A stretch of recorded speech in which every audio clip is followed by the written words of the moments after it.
Hello, welcome to Jennifer's Magical Book Club. Today I am here to read a novel which is called The Cricket in Times Square. So I'm going to start from chapter 1. Chapter 1, Tucker. A mouse was looking at Mario. The mouse's name was Tucker, and he was sitting in the opening of an abandoned drain pipe in the subway station at Times Square. The drain pipe was his home. Back a few feet in the wall, it opened out in a pocket that Tucker had filled with the bits of paper and strads of clothes he collected.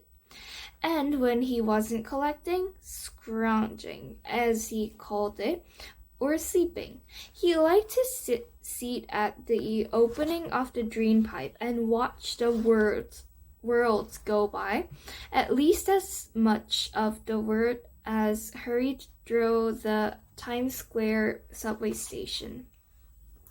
Tucker finished the last few crumbs of a cookie he was eating, a Lorna Doone shortbread he had found earlier in the evening, and licked off his whiskers.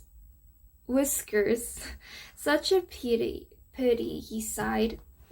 Every Saturday night now for almost a year, he had watched Mario tending his father's newsstand. On weekdays, of course, the boy had to get to bed early, but over the weekends, Papa Bellini let him take his part in helping out with the family business. Far into the night, Mario waited. Papa hoped that by staying open as late as possible, his newsstand might get some of the business that would otherwise have gone to the larger stands. But there wasn't much business tonight. The poor kid might as well go home, murmured Tucker Mouse to himself. He looked around the station. The bustle of the day had long since subsided, and even the nighttime crowds returning from the theaters and movies had vanished. Now and then a person or two would come down one of the many stairs that led from the street and dirt through the station. But at this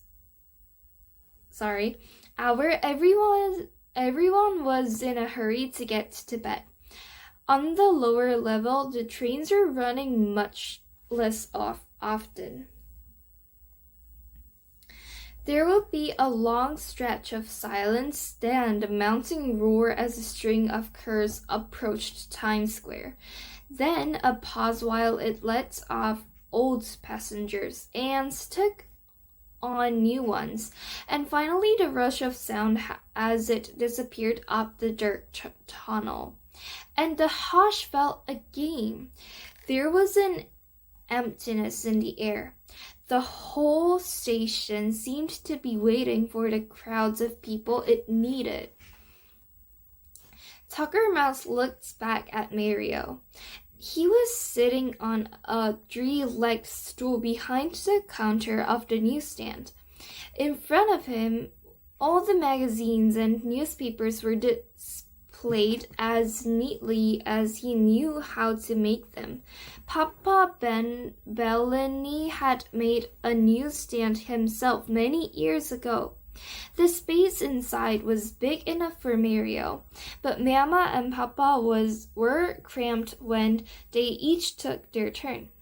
A shelf ran along one side, and on it were a little second-hand radio, a box of Kleenex for Mama's hay fever, a box of kitchen matches for lighting Papa's pipe, a cash register for money, which there wasn't much of, and an alarm clock for no good reason at all.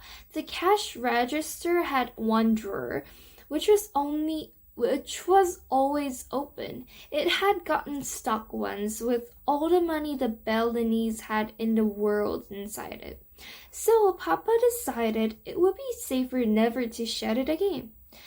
When the stand was closed for the night, the money that was left there to start off the new day was perfectly safe because Papa had also made a big wooden cover with a lock that fitted over the whole thing. Mario had been listening to the radio. He switched it off. Way down the tracks, he could see the lights of the shuttle train coming toward him. On the level of the station where the newsstand was, the only tracks were the ones on which the shuttle ran. That was a short train that went back and forth from Times Square to Grand Central, taking people from subways on the west side of New York City over to the lines on the east. Mario knew most of the conductors on the shuttle. They all liked him and came over to talk between trips. The train screeched to a stop beside the newsstand, blowing a gust of hot air in front of it. Only 9 or 10 people get out. Tucker watched anxiously to see if any of them stopped to buy a paper.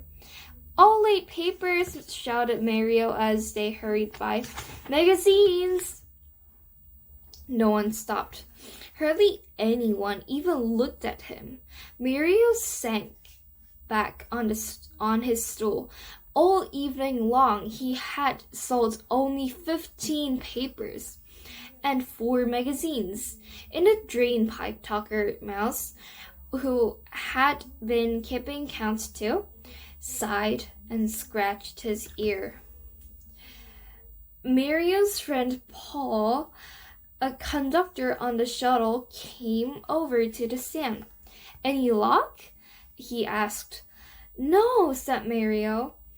"Maybe on the next train. There's going to be less and less until morning," said Paul. Mario rested his chin on the palm of his hand. "I can't understand it," he said. "It's Saturday night too. Even the Sunday papers aren't going." Paul leaned up against the newsstand. "You're up awfully late tonight," he said. "Well, I can sleep on Sundays," said Mario. "Besides, school's out now. Mama and Papa are picking me up on the way home. They went to visit some friends. Saturday's the only chance they have." Over a loudspeaker came a voice saying, "Next train for Grand Central Track 2. "Night, Mario," Paul said. He started off toward the shuttle. Then he stopped, reached in his pocket, and flipped a $50 over the counter. Mario caught the big coin. "I'll take a Sunday Times," Paul said, and picked up the newspaper.